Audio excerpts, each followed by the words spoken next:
Ladies and gentlemen.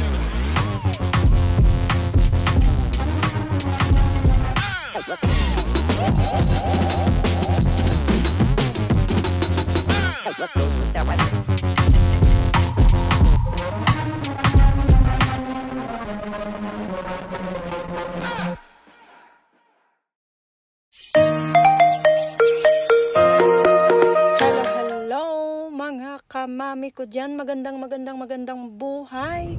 Mga kababayan, kamudra, kamamshi, kamami, kananay, kainay, mga tatay at nanay, mga ate at kuya, mga pamangkin ko diyan, mga apo ko diyan. Halina kayo't ako ay inyong samahan, kayo'y aking ipapasyal. Muli po, ako po ay magpapakilala, si Mami JD ng Lian, Batangas. At ngayon, isasama ko po kayo pauwi sa Pilipinas.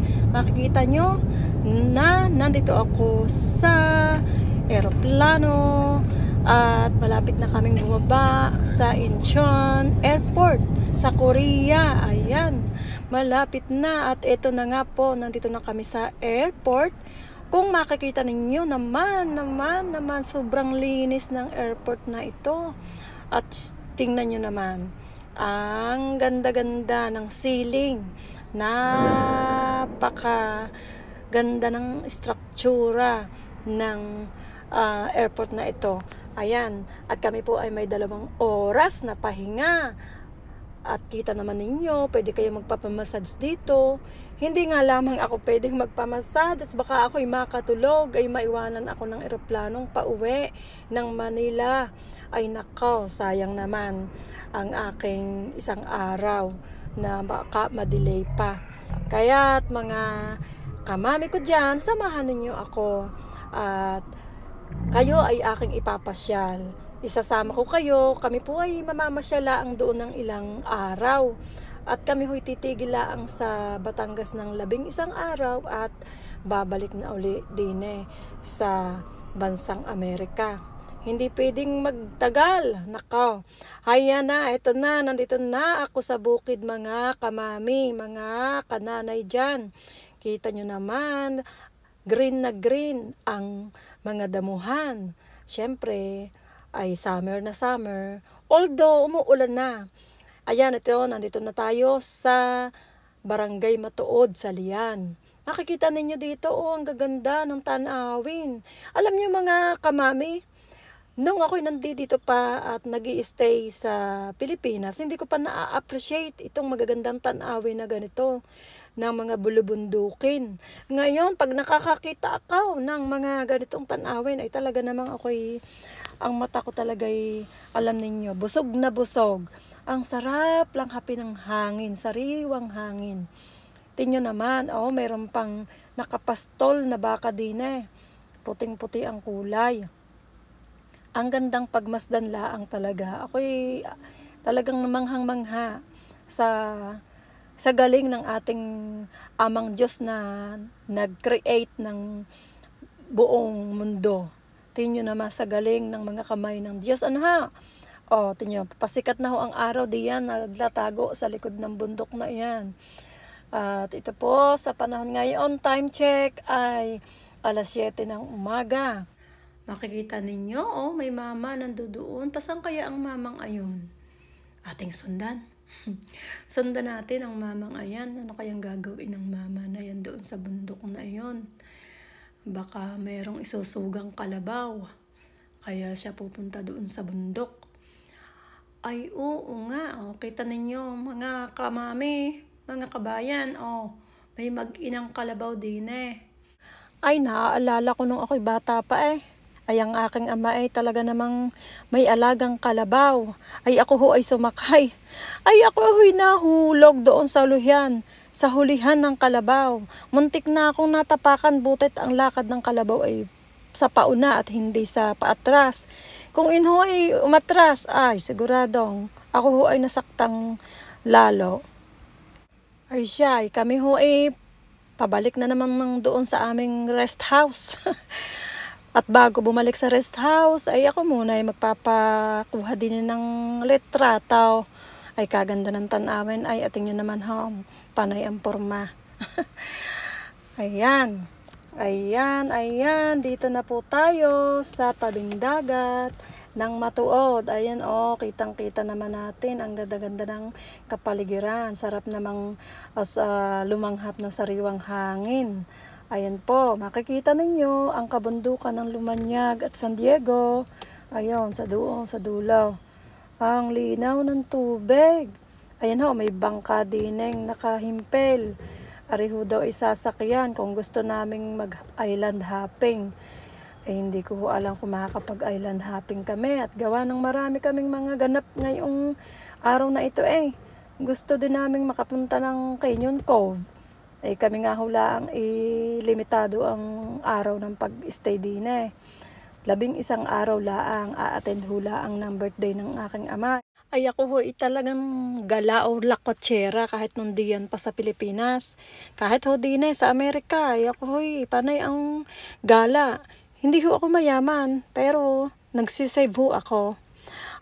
Narito tayo ngayon sa Canyon Cove. Kita nyo naman ang ganda ng Canyon Cove. Ay talaga namang napakaswerte. Napaka-blessed ko na ako'y nakarating ulit dito. Ito yung pangalawang beses ko lang napagpunta din Ay talaga namang kakaganda lalo ngayon ng Canyon Cove. Kita nyo naman ay ako'y talagang mahilig sa litrato. Tayo namang mga Pilipino ay mahilig talagang magpalitrato ay minsan laang naman tagal na uling mauulit. Ay tingnan naman at kakaganda ng view. Kita ang dagat, background. Ako'y mahilig sa dagat. Hindi naman ako mahilig lumangoy. Ako'y gusto ko lang mamasyal sa tabing dagat. Ayan. At ako'y hindi marunong lumangoy. Talaga naman. Kaya ito, tingnan naman. Gabi na, pahapon na. Ayan. Ang ganda ho ng view dito kapag patakip silim na kung tawagin, yung palpalubog ng araw. Ayan, tingnan nyo naman, nagkulay orange na ang Canyon Cove. Ang gandang tingnan nag-aagaw ang dilim at liwanag. Napakagandang tingnan at pagmasdan ng ang kalangitan. Makikita nyo naman, nagkulay orange sa ganda. Napakagaling talaga ng ating Panginoon Diyos. At tunay namang artistic, majestic kung tawagin. Tingnan naman ang kalangitan. Ay ganda, parang kayang-kayang abutin. Ganda-ganda talaga. Orange, parang may pagka-purple hanggang sa ayan na po, tingnan nyo. Ang ganda ng sunsetting, gandang magpalitrato. Ay ako ay may nanakawan ng kuha din ng litrato. Hindi lang makita ang mukha, pero ayan, ang ganda Ganda ng kalangitan. Ang ganda-ganda talaga. Hindi ako magsasawang panoorin ang kalangitan sa ganda ng paglikha ng ating Panginoon. Sa San Sinukob, sa buong mundo. Ganda-ganda. Ayan, tingnan mga tao. At kahit na nag-uulan na talaga namang may pagdayo pa din sa dami ng tao din Nako, kaya naman Ay ako hidaldal ng daldal. Ay ako'y kailangan ng pumunta doon sa may dining. At ako'y mag-o-order dapat ng pagkain. At nang makapag-save ng lamesa. At mamaya ay magkakaroon ng fire dancing. Para din sa Puerto Galera, sa Mindoro. Nung magpunta din kami doon. At saka saan pa nga ba? Boracay. Meron sila mga fire dancing sa tabing dagat, sa buhanginan. Ay, ang ganda-gandang pagmasdan. Ayan tingnan nyo naman panay ang aking aura. Diyos ko. Ayan, wala akong katulog-tulog na yan. Tingnan naman para ng zombie ang aking pagmumukha. Panay pa rin naman ang aking aura Gusto ko lang makita ninyo ang katunayan na ako'y narinig sa Canyon Cove. At hindi ako aagaw ng video ng may video. Ayan ang katunayan. This is my own video. Ay siya. Ay ako kailangan palang umahon na din Pumunta na pala ako doon sa pag-o-order ng pagkain at maya-maya daw ay may fire dancing. Maubusan kami ng lamesa. Ay, ang haba ng pila sa pag-order ng pagkain. O, ayan na ho, may fire dancing na. Sige, manood muna tayo habang ako ay nasubo ng pagkain. Kasarap ba naman na rin inihaw na tanigi. Ay may isaw-sawang toyot kalamansi. Hindi, kakain muna ako. Pahinga muna ng kaunti ang bibig ko hanggang sa matapos aring fire dancing na ito ha. Sige, manood muna tayo.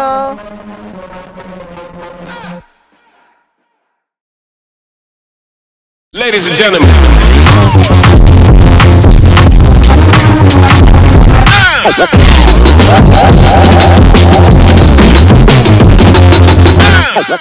Ladies and gentlemen.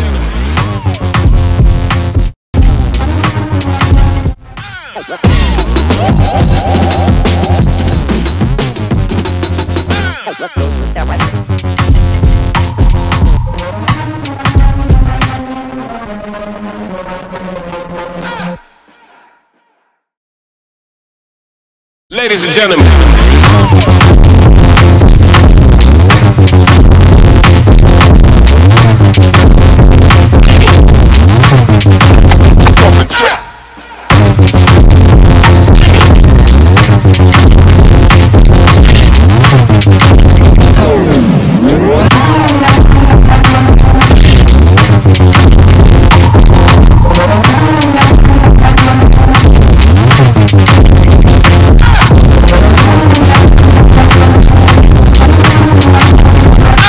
Goes with that white bounce,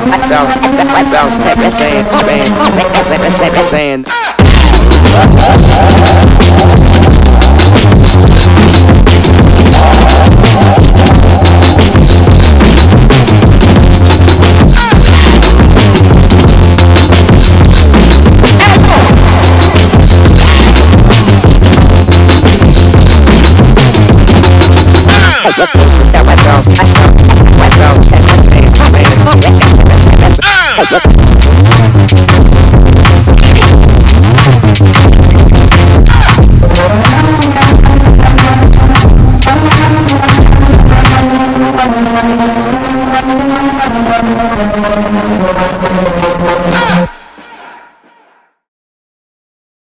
Sarap-sarap ho ng tulog ko kagabi. Are, kami ho naman ay nabiyahe na ngayon, uling, umaga.